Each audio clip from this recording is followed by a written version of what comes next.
할렐루야. 12월 30일 목요일입니다. 욥기 42장 1절부터 6절까지 말씀을 읽고 은혜 나누도록 하겠습니다. 욥이 여호와께 대답하여 이르되 주께서는 못하실 일이 없사오며 무슨 계획이든지 못 이루실 것이 없는 줄 아오니 무지한 말로 이치를 가리는 자가 누구니이까? 나는 깨닫지도 못한 일을 말하였고 스스로 알 수도 없고 헤아리기도 어려운 일을 말하였나이다. 내가 말하겠사오니 주는 들으시고 내가 주께 묻겠사오니 주여 내게 알게 하옵소서. 내가 주께 대하여 귀로 듣기만 하였사오나 이제는 눈으로 주를 배웁나이다. 그러므로 내가 스스로 거두어 드리고 티끌과 제 가운데에서 회개하나이다. 아멘. 자, 두 차례에 걸친 하나님의 말씀이 모두 끝나고 욥의 두 번째 답변이 오늘 본문 말씀입니다. 우리는 이미 40장 앞부분에 욥이 첫 번째 하나님께 답변을 했던 말씀을 묵상했었습니다.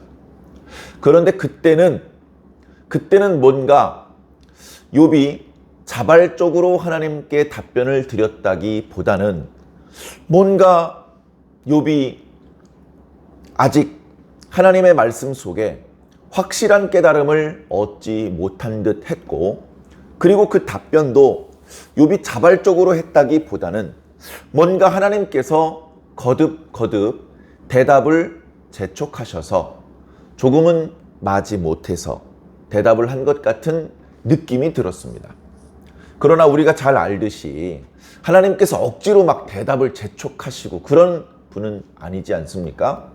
그럼에도 불구하고 분명했던 것은 그 첫 번째 대답의 내용을 보면 욥이 뭔가 그동안 알고 싶어 했던 부분을 속 시원히 답변을 들어서 확실히 깨달았다, 그런 느낌이라기보다는 뭔가 욥이 아직은 확실히 깨닫지 못했구나.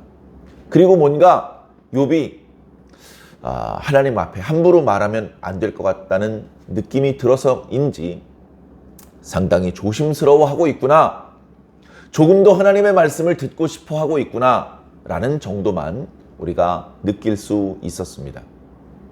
그런데 그것에 비해서 오늘 말씀을 보면 하나님께서 전혀 욥에게 대답을 재촉하시는 말씀이 나타나지 않고 있습니다. 그저 자연스럽게 하나님께서 40장 뒷부분에 베헤못에 대한 이야기, 그리고 41장의 리와 야단에 대한 이야기가 자연스럽게 마무리되었을 때 욥이 뭔가 마음속으로 첫 번째 말씀을 들었을 때 아직 확실하지 않았던, 깨닫긴 했지만 뭔가 아직은 희미했던 그 깨달음이 분명하여져서였는지 욥이 확신에 차서 뭔가 하나님께 답변을 드리는 그런 모습이 오늘 말씀에 나타나고 있습니다.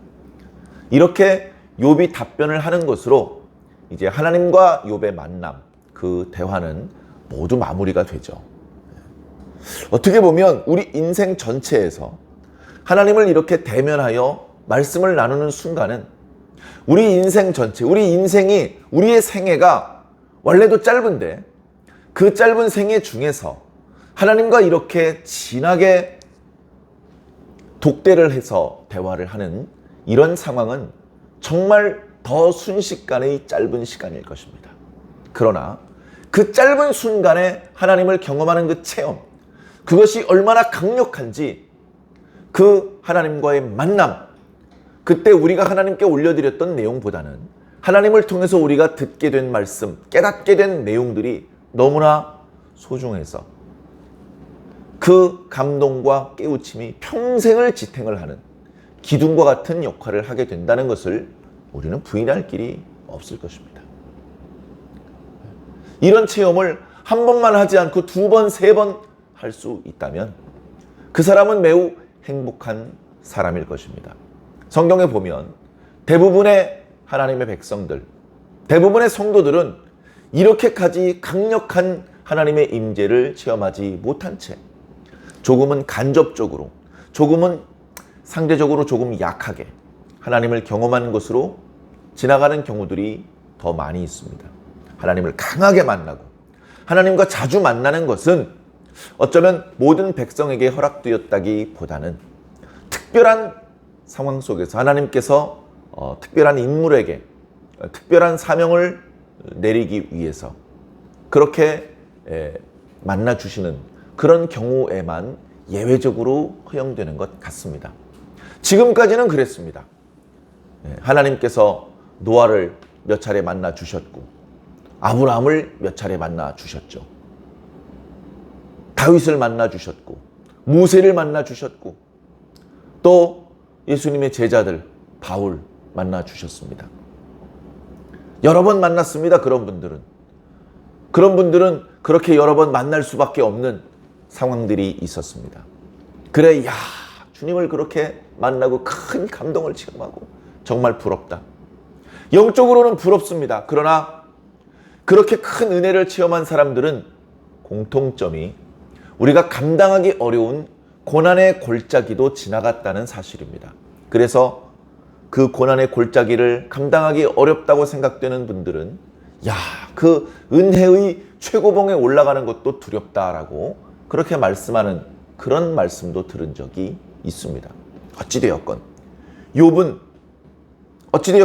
그동안에도 하나님의 뜻대로 살았고 세상을 향하여서 정말 성실하고 정직하게 그렇게 이제 살아왔었는데 그동안에 한 번도 이렇게 강하게 하나님의 인재를 경험한 적은 없었는데 욥기 38, 39, 40, 41장에 걸쳐서 하나님의 강력하신 인재를 지금 체험하고 있습니다.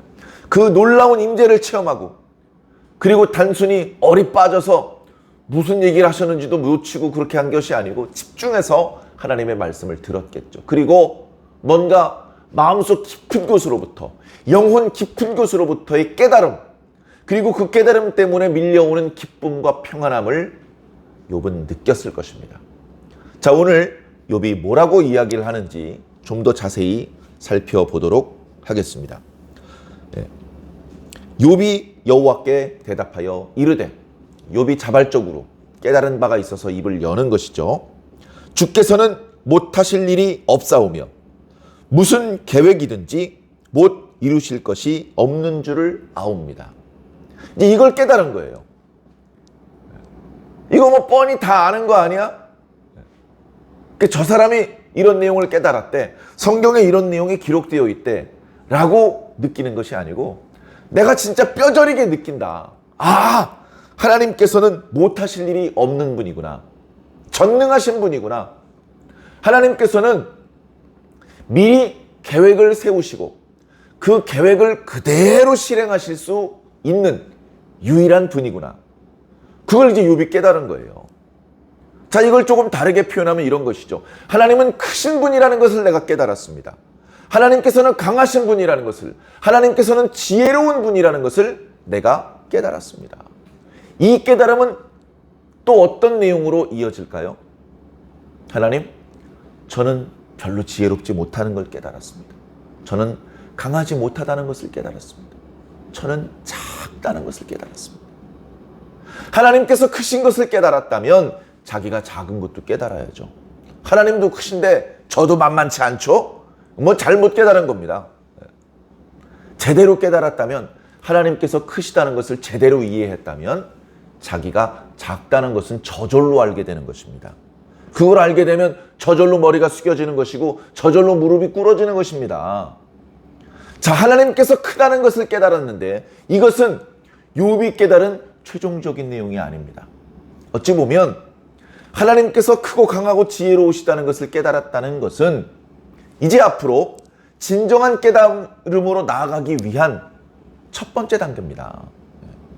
아, 하나님께서 크시군요 하면서 무릎을 털썩 꿇어앉고 그때부터 진짜 깨달음이 시작되는 것입니다.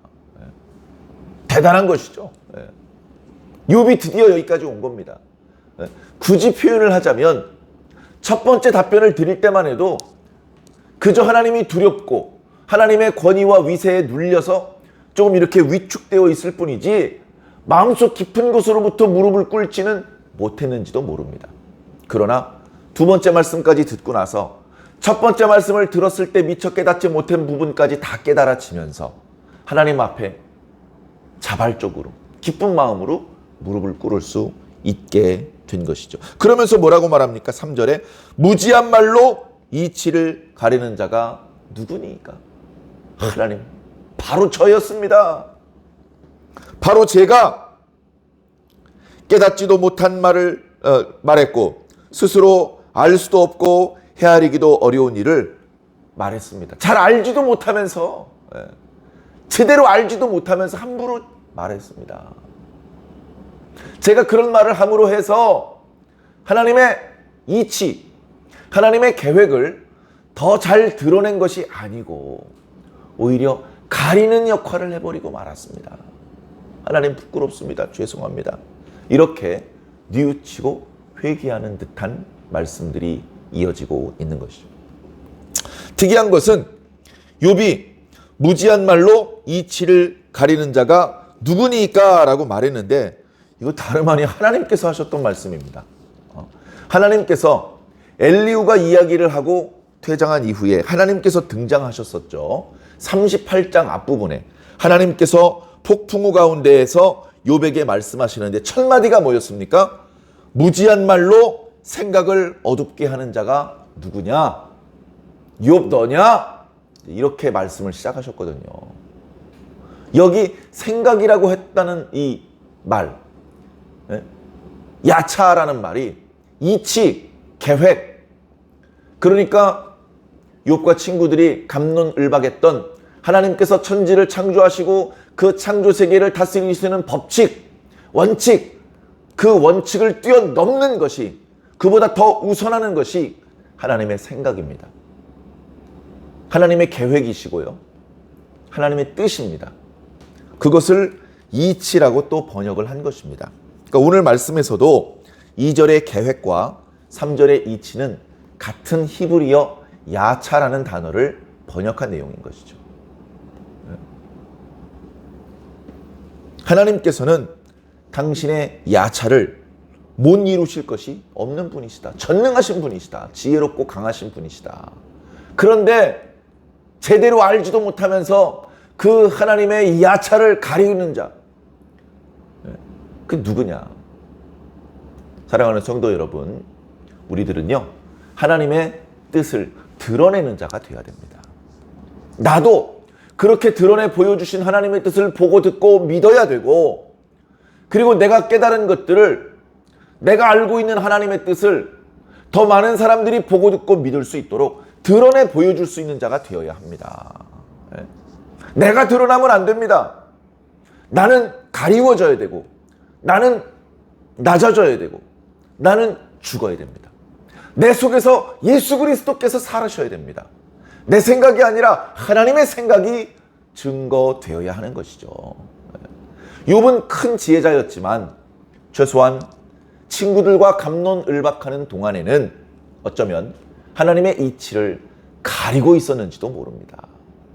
극심한 고통 중이었기 때문에 하나님께서 더는 야단치지 않으시고 그의 허물을 용서해 주셨지만, 오늘 우리들은 이 말씀을 가볍게 생각하지 말고, 우리가 혹시라도 나도 모르게 나의 의의를 드러내고 하나님의 이치를 가리는 역할을 해서는 안 된다는 것을 명심해야 될 줄로 믿습니다. 이렇게 자신의 실수를 인정했습니다. 그리고 4절에 이제 내가 말씀드리겠습니다. 내가 답변을 드리겠습니다. 제가 무엇을 깨달았는지 하나님께 말씀드리려고 하오니 하나님 들어주시옵소서. 그리고서 5절 6절에 주님, 제가 주님께 대하여 귀로 듣기만 하였사온데 이제는 눈으로 주를 배웁습니다. 자, 눈으로 배운다는 것은 하나님의 얼굴을 정말로 보았다, 그런 의미는 아닐 것입니다. 죄를 입은 상태에서 하나님의 얼굴을 보는 것은 불가능합니다. 욥이 하나님을 보았다고 하지만 하나님의 얼굴을 본 것이 아님이 확실합니다. 그리고 그 외에 하나님을 보았다고 말할 수 있는 사람이 없습니다. 심령이 청결한 자는 복이 있나니 저가 하나님을 볼 것이다. 주님께서 팔복 말씀 중에 그런 말씀을 주셨는데, 심령이 하나님의 얼굴을 볼 수 있을 정도로 청결한 자가 어디 있습니까? 없죠. 그래서 우리는, 그리고 성경의 많은 인물들은 하나님께서 또는 하나님의 천사가 나타나기만 해도 얼굴을 땅에 대고 직접 그 얼굴을 대면하기를 두려워했던 것입니다. 얼굴을 보면 얼굴에서 광채가 뻗어나와서 죽는다, 그런 게 아니고요. 우리가요, 잘못한 게 있으면 자기 엄마 얼굴 보기도 힘들잖아요. 자기 아빠 얼굴, 자기 할아버지 얼굴 볼 면목이 없다고 하잖아요. 그래서 머리를 숙이는 겁니다. 물론 하나님께는, 그리고 하나님께서 보내신 사자들에게는 인간이 감당할 수 없는 광채와 권위와 위엄이 있으시기도 하지만, 하나님께서 나타나실 때는 본능적으로 인간이 자신의 죄됨을 느끼고 두려움을 느껴서 누가 가르쳐주지 않아도 머리를 숙이게 되고 그 낯을 숨기우게 되는 것입니다. 자, 이제 욥이 하나님께 대하여 과거에는 귀로만 들었는데 지금 이렇게 하나님께서 오셔서 직접 보고 하나님께 대해서 더 정확히 알게 되었습니다. 이제 이런 뜻인 것처럼 보이는데요. 그런 의미도 있고, 이번에 하나님께서 오셔서 가까이에서 여러 가지로 말씀해 주셔서 그래서 더 확실하게 하나님께 대해서 알게 되었다, 그런 의미도 있는데, 우리가 듣는 것과 보는 것은 우리가 무언가를 경험하고 깨닫는 중요한 도구입니다. 듣는 게 보는 것보다 중요하다, 아니다, 보는 게 듣는 것보다 더 확실하다, 어느 것이 더 중요하다고 말하는 것은 무의미할 것입니다. 근데 분명한 것은 이 두 가지 방법을 동시에 썼을 때, 내가 본 것과 듣는 것이 일치되었을 때 우리는 더 확실하게 경험한 것이고 더 확실하게 깨닫는 것이 되는 것이죠. 결국 그래서 욥이 전부터도 알고 있었던 것, 그리고 이번에 하나님을 통해서 새롭게 깨닫게 된 것, 그 두 가지가 일치하고 있습니다. 그것은 무엇입니까? 그 내용은 하나님께 대한 것이고 나 자신에 대한 것이고, 그리고 더불어 이 세상에 대한 것입니다. 하나님께서 천지를 창조하셨다고 제가 알고 있었는데 하나님께서 가까이서 말씀하시는 것을 들어보니 그것이 확실하군요. 하나님께서는 당신의 능력과 지혜로 천지를 만드셨을 뿐 아니라 지금도 여전히 그 천지를 다스리고 계시는군요. 천지를 다스리실 때 힘에 붙이시는 것이 아니라 넉넉히 이 세상을 제압하시고, 우리 인간으로서는 걱정스럽고 두려워할 수밖에 없는 밤의 세력, 혼돈의 세력, 무질서의 세력, 바다, 저 바다 괴물들, 그것들조차도 하나님께서는 넉넉히 다스리고 계시는군요. 하나님은 크시군요. 나는 작군요. 이런 것들에 대해서 막연하게 알고 있는 것이 아니라 더 확실하게 깨달았다는 것입니다. 더 확실하게. 자, 그래서 그 모든 것들을 깨달았기 때문에 결론이 뭡니까?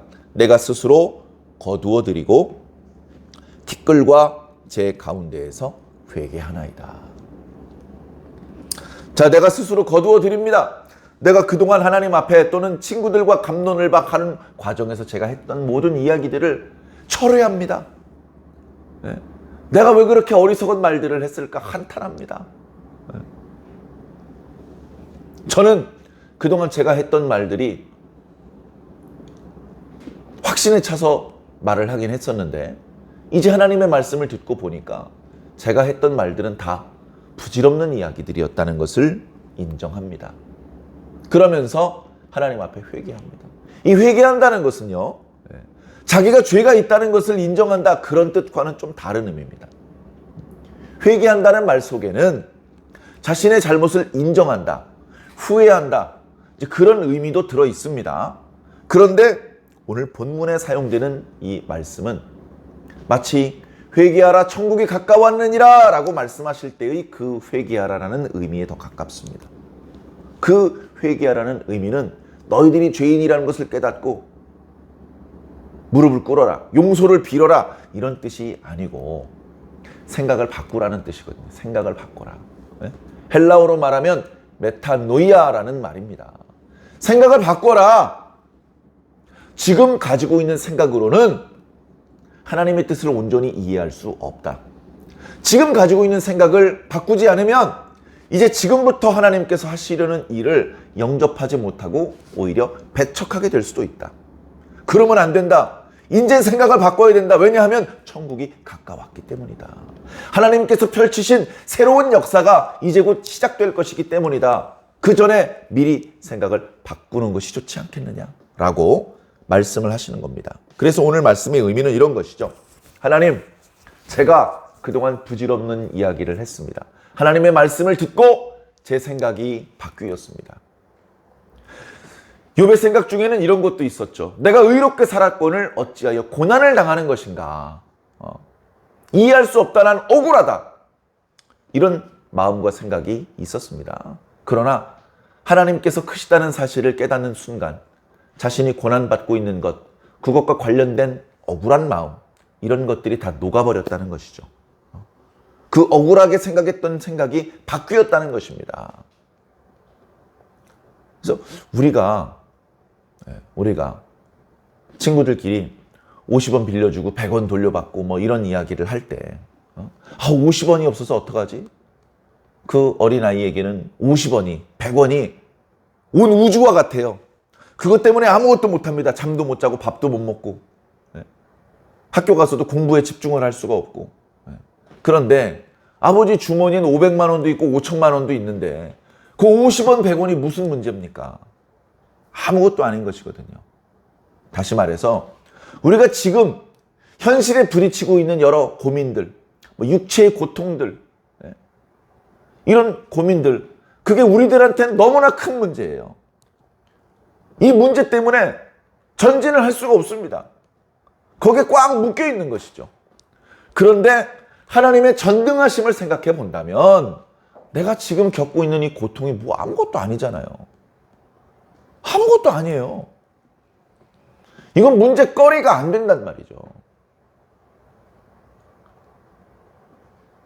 하나님의 크심을 깨닫는다면 내가 지금 가지고 있는 고민거리, 문제점들, 이런 것들에 발목이 잡히지 않을 수 있을 것입니다. 그 하나님의 크고 강하심과 나의 연약함이 무관하다면 계속 우리는 고민을 해야 되겠죠. 그러나 하나님의 전능하심과 나의 연약함이 연결되어 있다면 우리는 그렇게 크게 고민하지 않아도 됩니다. 결국은 하나님께서 해주실 것입니다. 내가 할 수 있는 게 아닙니다. 하나님께서 해주십니다. 그런데 내가 원하는 방법, 내가 원하는 시점은 아니고요.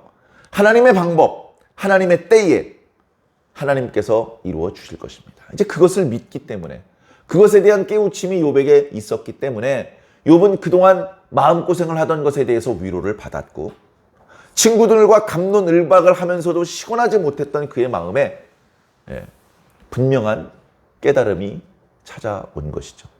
우리도 말씀을 들으면서 그런 깨우침을 좀 얻었으면 좋겠습니다.